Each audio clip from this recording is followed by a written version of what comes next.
নমস্কার। আপনারা দেখছেন শেষের কবিতা সুন্দরবন ইউটিউব চ্যানেল। আমরা গতদিনে প্রকাশ করেছি West Bengal state university Bangla major 6 সেমিস্টারের সিলেবাস। আজকে প্রকাশ করব আমরা ওয়েস্ট বেঙ্গল স্টেট ইউনিভার্সিটি 6 সেমিস্টারে বাংলা মাইনরের সিলেবাস। কারণ পড়ার আগে আমাদের সিলেবাসটা যদি আমরা রপ্ত না করতে পারি, না জানতে পারি, তাহলে কিন্তু আমাদের সমস্যা হয়ে যাবে। আর যাতে সমস্যা না হয় তার জন্যই আমাদের এই পরিকল্পনা।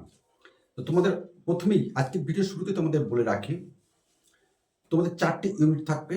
এখানে তোমাদের নাট্য সাহিত্যের ইতিহাস এবং কথা সাহিত্যের ইতিহাস তোমাদেরকে পড়ানো হবে 6ষ্ঠ সেমিস্টারে। এই 4টি ইউনিট থেকে তোমাদের 8টি প্রশ্ন থাকবে, প্রত্যেকটা একক থেকে 4টি প্রশ্ন লিখতে হবে, যার প্রত্যেকটির মান 10 অর্থাৎ 40। আর 4টে ইউনিট থেকে তোমাদের 4টি প্রশ্ন থাকবে ছোট অর্থাৎ সংক্ষিপ্ত টিকা, তোমাদের লিখতে হবে 2টি, যার মান 10, 5 করে 10। এখন প্রশ্ন হলো, বেশ কিছু ছাত্রছাত্রী আমাদের কাছে অভিযোগ বা আমাকে ব্যক্তিগতভাবে জানান, স্যার এই এত ছোট করে লিখলে আমরা 10 নম্বরের উত্তর আমাদের হয়ে যাবে তো? ইউনিভার্সিটির পরিষ্কার গাইডলাইন আছে যে 300 শব্দের মধ্যে তোমাকে 10 নম্বর প্রশ্নের উত্তর দিতে হবে। কারণ আমাদের বেশ কিছু পরিমাণ ছাত্রছাত্রীদের একটা প্রবণতা আছে, 8-10 পৃষ্ঠা করে লিখলে হয়তো যিনি পরীক্ষক আছেন তিনি খুশি হন। আমরা বলছি মোটেই না। সংক্ষিপ্ত এবং যথাযথ উত্তর কিন্তু তোমাদেরকে লিখতে হবে। অর্থাৎ ঠিক যেমনটি তোমরা নিঃসন্দেহে দেখেছ যে আখ কিভাবে মাড়াই করে, আখ মাড়াই করে যে নির্যাস অর্থাৎ রস, সেটাই কিন্তু তোমাদেরকে তুলে ধরতে হবে। অর্থাৎ পৃষ্ঠার পর পৃষ্ঠা লেখার কোনো প্রয়োজন নেই, এটা কিন্তু তোমরা মাথায় রাখবে। আর আমরা যে নোটসগুলো আমরা দিই সেগুলো কিন্তু আমরা 350 থেকে 400 শব্দের মধ্যে আমরা দিয়ে দিই। সুতরাং আতঙ্কিত হওয়ার বা এই রকম ভাবার তোমাদের কোনো জায়গা নেই। এটা মনের মধ্যে রাখবে না যে 3, 4, 5 পৃষ্ঠা করে আমাদের একটা প্রশ্নের উত্তর লিখতে হবে। কারণ পরীক্ষা হলে তোমাদের হাতের লেখা আমি কিন্তু দেখেছি। হলে যে পরীক্ষার খাতার চেহারা সেটা কিন্তু আমি স্পষ্টভাবে দেখেছি, কিন্তু এইভাবে কখনো লিখতে নেই। 10 নম্বরের প্রশ্ন কিন্তু উত্তর কিন্তু একটা পেজের মধ্যে হয়ে যায়। আমি কিন্তু বাংলা যখন আমরা MA পড়েছি, 20 নম্বর প্রশ্নের উত্তর কিন্তু যে পরীক্ষার যে খাতা দেওয়া হয় 1.5 পৃষ্ঠার মধ্যে কিন্তু 20 নম্বর প্রশ্নের উত্তর লিখেছি। সুতরাং তোমরা এইটা মাথা থেকে ঝেড়ে ফেলে দাও, একদম রাখবে না। তো আসি, এখানে আমরা আলোচনা শুরুতে বলছিলাম 4টে ইউনিট। প্রথম 2টি ইউনিট তোমাদের নাট্য সাহিত্য পড়ানো হবে এবং শেষ 2টি ইউনিট কথা সাহিত্য। এখানে আমরা এই যে 6ষ্ঠ সেমিস্টারের যে সিলেবাসটা করা হয়েছে, আমরা দেখি CBCS এর অনার্সের কিন্তু এগুলো কিন্তু পড়ানো হতো, তোমাদের কিন্তু এখানে সেটা কিন্তু দেওয়া হয়েছে। তোমাদের মেজর মাইনর অর্থাৎ পাস কোর্সে সেটা দেওয়া হয়েছে। তো প্রথমে আমরা দেখে নিই, ইউনিট 1 এ তোমাদের থাকছে 20 শতকের বাংলা নাটকের ইতিহাস। 20 শতকের বাংলা নাটকের ইতিহাস। এখানে কোন কোন নাট্যকারকে এবং তাদের নাটক তোমাদের পড়তে হবে আমরা বলে দিচ্ছি। 1, দ্বিজেন্দ্রলাল রায়। 2, ক্ষীরোদপ্রসাদ বিদ্যাবিনোদ। 3, রবীন্দ্রনাথ ঠাকুর। 4, মন্মথ রায়। 5, শচীন্দ্রনাথ সেনগুপ্ত। 6, মহেন্দ্রগুপ্ত। 7, মনোজ বসু, এটা কিন্তু ইম্পর্টেন্ট। 8, সলিল সেন।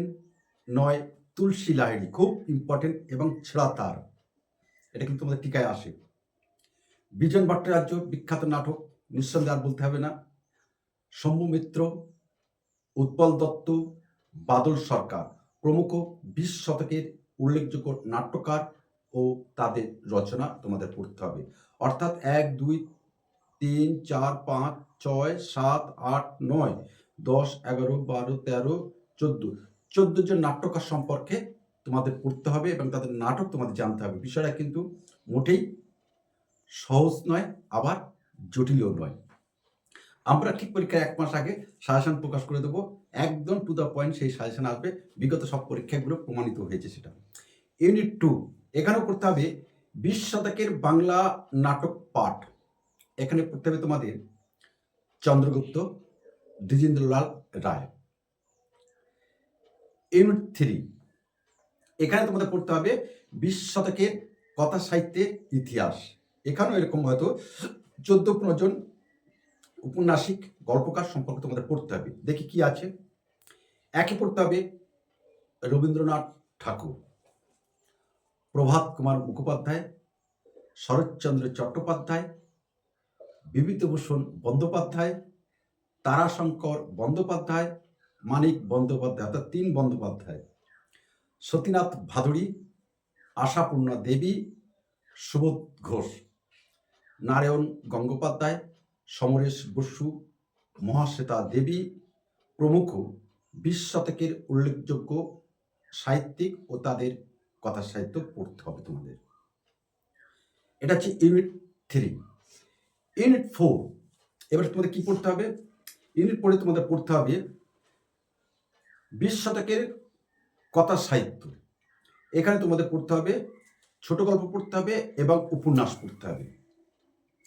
ছোট গল্প হিসেবে তোমাদের পড়তে হবে পণ রক্ষা, স্ত্রীর পত্র, তোতা কাহিনী, পরীর পরিচয়, বলাই, 1, 2, 3, 4, 5, 6 6টি গল্প পড়তে হবে রবীন্দ্রনাথের। এখানে সিলেবাসটা একটু কম আছে ইউনিট 4-এর। উপন্যাস পড়তে হবে তোমাদের মহাশ্বেতা দেবী 1084 মা, এটা তোমাদের পড়তে হবে। অর্থাৎ ছোট গল্প পড়তে হবে রবীন্দ্রনাথের, আর পড়তে হবে তোমাদের মহাশ্বেতা দেবীর একটি উপন্যাস 1084 মা, মহাশ্বেতা দেবী। আজকে আমরা 6th সেমিস্টারের প্রথম ক্লাস শুরু করব, একদম ইউনিট 4 থেকে আমরা শুরু করব। আজকে আমরা ক্লাসে যেটা আলোচনা করব, আজকে সম্ভব হলে আমরা লাইভ টেলিকাস্ট করবো আমরা মহাশ্বেতা দেবীর 1084 মা। আজকে এটাই আমাদের পড়ানো হবে, আর এটাই ছিল তোমাদের বাংলা 6ষ্ঠ সেমিস্টারের তোমাদের সিলেবাস। এবার আগে আমরা বলে দিয়েছি যে কোন কোন এটা পড়তে হবে তোমাদের। আর এসিতে তোমাদের আছে পড়তে হবে পরিভাষা, আন্তর্জাতিক ধ্বনিমূলক বর্ণমালার লিপ্যান্তরকরণ এবং ইংরেজি থেকে বাংলা অনুবাদ, এটা তোমাদের পড়তে হবে। আর এর সম্পর্কে তোমাদের অনেকগুলো বই কিনতে হবে, তোমরা কতটা কিনতে পারবে সেটা তোমাদেরই ব্যাপার। যেমন মহাশ্বেতা দেবীর 1084 সম্পর্কে তোমাদের আলাদা বই কিনতে হবে। আর রবীন্দ্রনাথ ছোট গল্প, এটা একটা বই কিনলেই তোমাদের হয়ে যাবে। অর্থাৎ ইউনিট 4-এ তোমাদের 2টো বই কিনতে হবে। ইউনিট 3-এর একটা বই নিলে তোমাদের হয়ে যাবে। এটা তোমরা পেয়ে যাবে অসিত কুমার বন্দ্যোপাধ্যায়ের বাংলা সাহিত্যের ইতিহাস, সমগ্র বাংলা সাহিত্যের ইতিহাসটা কিনবে তোমরা। এই বইটা কিনলে তোমাদের ইউনিট 1 আর ইউনিট 3টা তোমাদের হয়ে যাবে। ইউনিট 3 এবং ইউনিট 1টা হয়ে যাবে অসিত কুমার বন্দ্যোপাধ্যায়ের বাংলা সাহিত্যের ইতিহাস, সমগ্র বাংলা সাহিত্যের ইতিহাসটা নেবে। ওপরে খয়েরি রঙের মলাট মোটা বই, এটা নিলে তোমাদের উপন্যাস সাহিত্যটাও হয়ে যাবে, নাট্য সাহিত্যটাও হয়ে যাবে। আর যেটা আছে দীনদয়াল রায়ের চন্দ্রগুপ্ত, এটা সব স্তরের ছাত্রছাত্রীদের জন্য বিশেষভাবে উপযোগী। ক্ষেত্রগুপ্ত, চন্দ্রগুপ্ত নাটকের উপরে আলোচনা আছে। এই 2, 3, 4টে বই তোমাদের মূলত 6th সেমিস্টারের জন্য কিনতে হবে। এরপরেও যদি তোমাদের আরও উন্নত মানের বই দরকার হয় অবশ্যই আমাদেরকে জানাবে, আমরা তোমাদেরকে বলে দেবো, সেইভাবে তোমরা বইগুলো সংগ্রহ রাখতে পারো।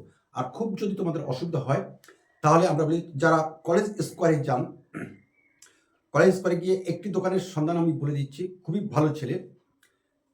ক্যালকাটা ইউনিভার্সিটির প্রবেশ পথে, অর্থাৎ ক্যালকাটা ইউনিভার্সিটির ভেতরে প্রবেশ করতে ডান সাইডে 13 নম্বর স্টল আছে, রাজুদার স্টল। 13 নম্বর স্টলে রাজুদার স্টলে যাবে, অবশ্যই ওই রাজুদা তোমাদের বই সংগ্রহ করে দেবে। কারণ আমাদের এই শেষের কবিতা সুন্দরবন ইউটিউব চ্যানেলে যে অসংখ্য ছাত্রছাত্রী আছে তারা কিন্তু সবই আমার রেফারেন্সে গিয়ে সেখান থেকে বই সংগ্রহ করে, যেখান থেকে হোক না কেন এই রাজুদা কিন্তু তোমার বইটি সংগ্রহ করে দেবে। তো আজ আমরা এখানে রাখলাম। এরপরেও যদি তোমাদের কিছু জানার যদি ইচ্ছা থাকে তাহলে অবশ্যই আমাদেরকে হোয়াটসঅ্যাপে আমাদের বলবে বা সরাসরি ফোন করবে, আমরা স্ক্রিনে সেই নাম্বারটা আমরা দিয়ে দেবো। তো তোমরা সকলেই ভালো থাকো এবং খাতায় এই সিলেবাসটা তোমরা লিখে রাখবে, কিন্তু নোট খাতার প্রথম পাতায় কিন্তু সিলেবাসটা লিখে রাখবে। অন্য কোনো একটা সময়ে আবার তোমার সাথে দেখা হবে। আগামীকাল বসন্ত উৎসব, হোলি উৎসব হবে। সকলে মনের আনন্দে মন খুলে রং মাখবে, আমিও মাখবো তোমাদের সাথে। নমস্কার।